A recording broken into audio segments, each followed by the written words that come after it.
नमस्कार फ्रेंड्स, होमकुकच्या किचनमध्ये मी आणि माझी आई तुमचं मनापासून स्वागत करत आहोत। आजच्या रेसिपीजमध्ये माझी आई तुम्हाला इथे झटपट आणि साध्या सोप्या पद्धतीने कोळंबी फ्राय आहे ते इथे बनवून दाखवणार आहे। तर आता आपण इथे वेळ न घालवता डायरेक्टली ही कोळंबी फ्राय आहे ती इथे बनवण्यासाठी घेऊयात। कोळंबी फ्रायसाठी मी आता इथे पाव किलो कोळंबी घेतली। मोठी कोळंबी आहे थोडी। ही समुद्राची कोळंबी आहे। जी खाडीची कोळंबी असते ती सफेद कलरची असते आणि ही समुद्राची असते ती लाल कलर मध्ये असते। जी समुद्रातली असते लाल कलरची ती खाण्यासाठी जास्त चविष्ट असते। आता आपण यामध्ये काय टाकणार आहोत? आता लिंबाचा रस।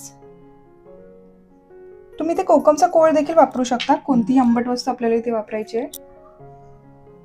चवीप्रमाणे मीठ। हा माझा घरगुती आगरी मसाला। तुमच्याकडे जो लाल तिखट अवेलेबल असेल ना तो तुम्ही इथे वापरू शकता। धने पावडर, हळदी पावडर, गरम मसाला, हे 2 चमचे, एक खोबरं, सुकं खोबरं। सुका खोबऱ्याचं वाटण आहे। हे फक्त वाटण करण्यासाठी सुकं खोबरं गॅसवरती भाजून घेऊन त्याचे बारीक काप करून मिक्सरमध्ये वाटून घ्यायचं आहे। हे ऑप्शनल आहे, तुम्ही नाही वापरलं तरी चालेल।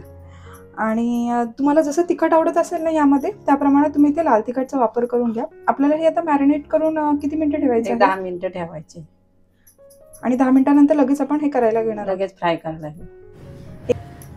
इथे आता 10 मिनिटं झालेली आहेत। आपली ही कोळंबी चांगली मॅरिनेट झालेली आहे।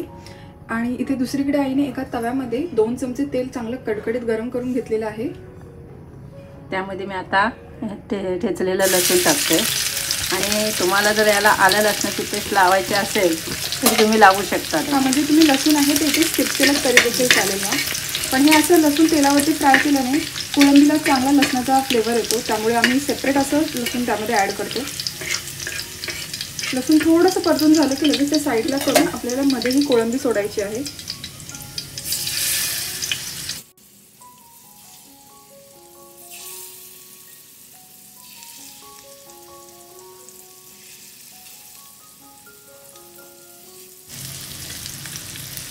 आता ही पूर्ण कोळंबी आहे ती तेलामध्ये सोडलेली आहे। आता आपल्याला किती मिनिटं फ्राय करायची आहे?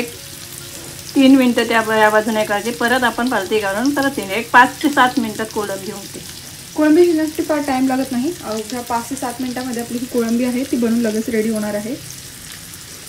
आता इथे 3 मिनिटं झालेली आहेत। आपण ही कोळंबी आहे ती इथे पलटून घेऊया आणि पुन्हा 3 मिनिटे फ्राय करून घ्यायची आहे। आणि जो साईडला ठेवलेला लसूण आहे तो आपण ही कोळंबी पलटी केल्यावरती परतून घालायचा आहे, म्हणजे कोळंबीला चांगला लसणाचा फ्लेवर येतो।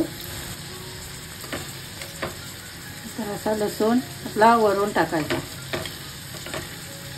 लसणाला पण मसाला लागतो, छान लागतं खायला। मग पुन्हा आता आपण ही 3 मिनिटे कोळंबी फ्राय करून घेऊया। मी परत एकदा पलटून घेतलेली आहे। आता आपली कोळंबी झालेली आहे, दोन्ही बाजूने छान झालेली आहे। आता आपण वरून कोथिंबीर घालू आणि गॅस बंद करू।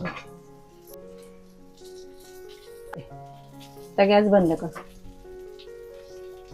अशा प्रकारे आपलं हे झटपट असं कोळंबी फ्राय आहे ते इथे बनवून पूर्ण रेडी झालेलं आहे। हे कोळंबी फ्राय आहे ते तुम्ही तांदळाची भाकरी, भात आणि कोळंबीच्या रस्स्यासोबत खाण्यासाठी सर्व करू शकता। तांदळाच्या भाकरीची रेसिपी आणि कोळंबीच्या रस्स्याची रेसिपी तुम्हाला या व्हिडिओच्या एंडिंगला जरूर भेटेल, ती देखील तुम्ही नक्की पहा। तुम्हाला जर आमची ही व्हिडिओ आवडली असेल तर प्लीज लाईक करा, आमच्या चॅनलला जरूर सबस्क्राईब करा आणि तुम्हाला काही डाऊट्स असतील ह्या व्हिडिओबद्दल तर ते तुम्ही आम्हाला कमेंटमध्ये विचारू शकता। आणि आमची ही व्हिडिओ बघितल्याबद्दल थँक्यू।